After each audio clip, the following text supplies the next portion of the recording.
మురిసిన తల నిండా కనకాంబరం ఎట్టినట్టు ఎర్ర నీళ్ళు దిష్టి తీసి పోసినట్టు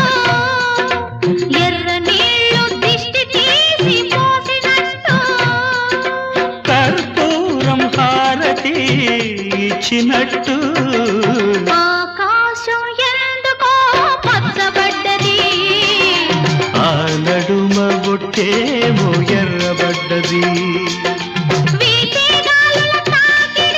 సాగే గువ్వల అలజడి రమ్మని పిలిచే పైబడి